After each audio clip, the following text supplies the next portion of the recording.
চট্টগ্রামে বেড়েছে ধর্ষণের ঘটনা, যা উদ্বেগ বাড়াচ্ছে জনমনে।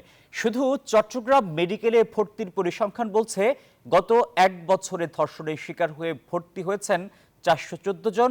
সেখানে এবছরের 7 মাসে এসেছেন 314 জন। নানা প্রতিবন্ধকতার কারণে হাসপাতালে ভর্তি বা পুলিশের কাছে অভিযোগও করেন না ভুক্তভোগীরা, এমন ঘটনাও আছে অনেক। অপরাধীদের দ্রুত শাস্তি না হওয়া এবং সামাজিক প্রতিরোধ দুর্বল থাকায় ধর্ষণ ঠেকানো যাচ্ছে না বলে মত বিশেষজ্ঞদের। আকরাম হোসেনের রিপোর্টে বিস্তারিত। সামাজিক যোগাযোগ মাধ্যমে পরিচয়ের সূত্র ধরে নানা প্রলোভনে ধর্ষণের শিকার হচ্ছেন নারীরা, যা উদ্বেগ ছড়াচ্ছে জনমনে। চট্টগ্রাম মেডিকেলের তথ্য অনুসারে গত বছরের জানুয়ারি থেকে ডিসেম্বর পর্যন্ত ধর্ষণের শিকার হয়ে হাসপাতালে আসেন 414 জন, আর চলতি বছরের শুধু জানুয়ারি থেকে জুলাই পর্যন্ত এসেছেন 314 জন।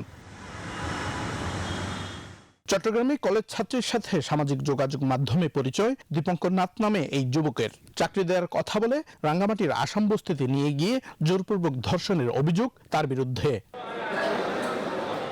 ভুক্তভোগী ওই নারী দীপঙ্কর নাথের বিচার চাইলেও সমাজের সম্মানহানি এবং নিরাপত্তাহীনতায় আইনের আশ্রয় নিতে চান না তিনি।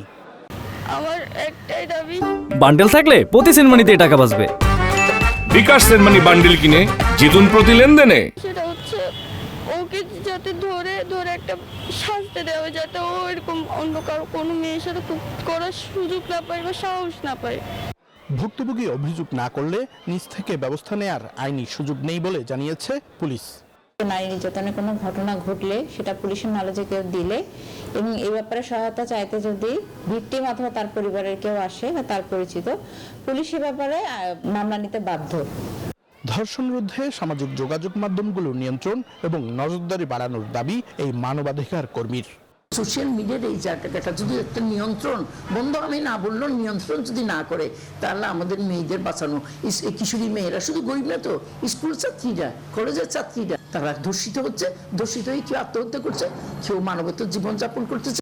বিশ্লেষকদের মতে আসামির শাস্তির চেয়ে মামলার পরও মেয়ের বিয়ে ভবিষ্যৎ নিয়ে চিন্তিত থাকে ভুক্তভোগীর পরিবার। ফলে দৃষ্টান্তমূলক শাস্তি না হওয়ায় প্রভাব পড়ছে সমাজে, কমছে না ধর্ষণের ঘটনা।